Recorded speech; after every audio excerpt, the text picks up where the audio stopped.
Honourable Speaker, I present the budget for 2023-2024. केंद्रीय वित्त मंत्री निर्मला सीतारमण ने 1 फरवरी को बजट प्रस्तुत किया था।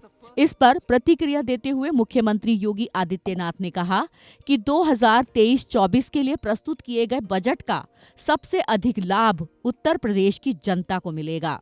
अमृत काल के पहले बजट में पहले वर्ष से आजादी के शताब्दी वर्ष तक कैसा भारत चाहते हैं, इस पर ये बजट आधारित है। विकसित भारत की परिकल्पना को साकार करने वाला सर्वस्पर्शी समावेशी बजट है। समाज के प्रत्येक तबके को बजट में अवसर देने का काम किया है।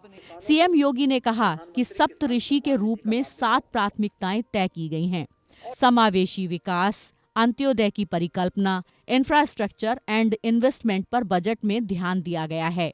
रेलवे का बजट पहले से अधिक है। 50 नए एयरपोर्ट बनाए जा रहे हैं। इसका सबसे अधिक फायदा यूपी को मिलेगा। यूपी ने सबसे ज्यादा हाईवे का प्रस्ताव भेजा है। भारत ने अपनी पूरी व्यवस्था को मार्गदर्शक के रूप में सप्तऋषियों के रूप में लिया है। वे सप्तऋषि भारत की व्यवस्था के आधार शिल्पी रहे हैं, जिनके मार्गदर्शन में भारत की सनातन परंपराएं पली बढ़ी, आगे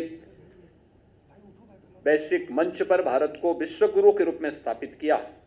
ऐसे ही सप्तऋषियों ने भी के ही मार्गदर्शन में सारे कार्य हुए थे और सप्तऋषि के रूप में मार्गदर्शन करने के लिए 7 महत्वपूर्ण मुद्दों को लेकर के, जिसमें इंक्लूसिव डेवलपमेंट यानी एक समावेशी विकास का मॉडल खड़ा करना, रीचिंग द लास्ट माइल यानी अंत्योदय की परिकल्पना, अंतिम पायदान पर खड़े हुए व्यक्ति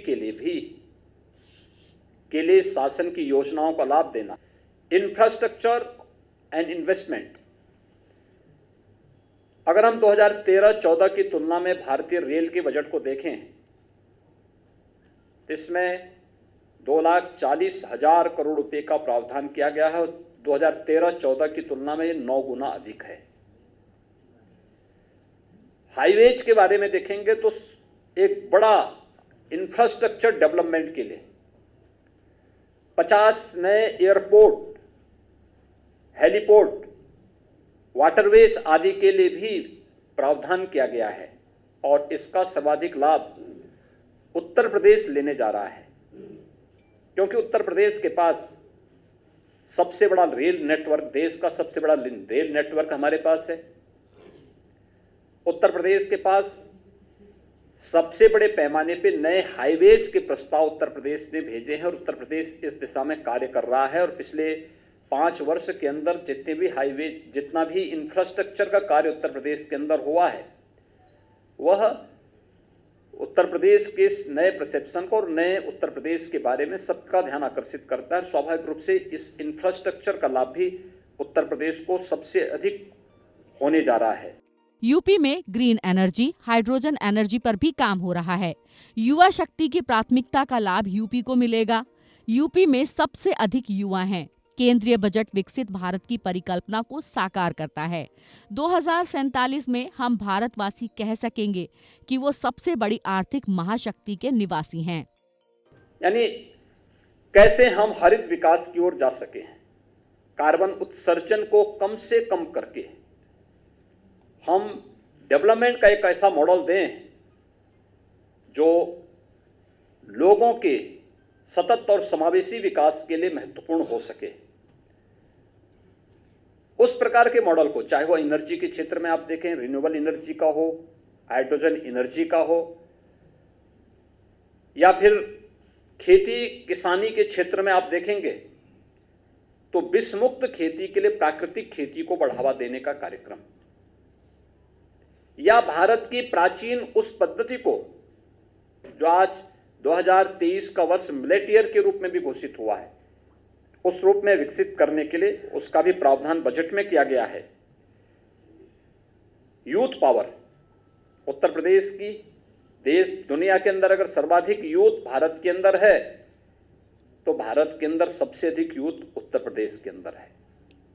उस युवा के विकास के लिए, उसके कौशल विकास के लिए, उसे आधुनिक तकनीक से जोड़ने के लिए उसे तकनीकी रूप से सक्षम बनाने के लिए क्या कुछ प्रयास होने हैं इस दिशा में, और वित्तीय समावेशन के क्षेत्र में, फाइनेंशियल सेक्टर में जो कुछ भी अन्य नए प्रयास हुए हैं, उन सभी 5-7 फोकस बिंदुओं को सप्तऋषि के रूप में, मार्गदर्शन के रूप में रख करके यूनियन बजट को कल केंद्रीय वित्त मंत्री जी ने देश की संसद में रखा है। स्वाभाविक रूप से यह यूनियन बजट एक विकसित भारत की उस परिकल्पना को साकार करता है जो आज प्रधानमंत्री मोदी जी के विजन के अनुरूप, जब ये देश अपनी आजादी का शताब्दी महोत्सव मना रहा होगा, तब हर भारतवासी गौरव के साथ कह सकता है कि मैं दुनिया की सबसे बड़ी आर्थिक महाशक्ति के रूप में स्थापित भारत का नागरिक हूं। अंत्योदय के तहत 15 करोड़ यूपी की जनता मुफ्त अनाज ले रही है। पीएम आवास का लाभ भी सबसे अधिक उत्तर प्रदेश के लोगों को मिल रहा है। 25 करोड़ आबादी यूपी में निवास करती है। 35 मेडिकल कॉलेज पर काम कर रहे हैं। मुख्यमंत्री ने कहा कि कृषि के क्षेत्र में संभावना को आगे बढ़ाने का काम किया गया है। प्रदेश के 8 आकांक्षी जिलों में विकास में बहुत काम हुआ है। देश के 112 आकांक्षी जिलों में टॉप 5 में सभी 5 जिले यूपी के हैं। टॉप 20 में भी 8 जिले यूपी के ही हैं।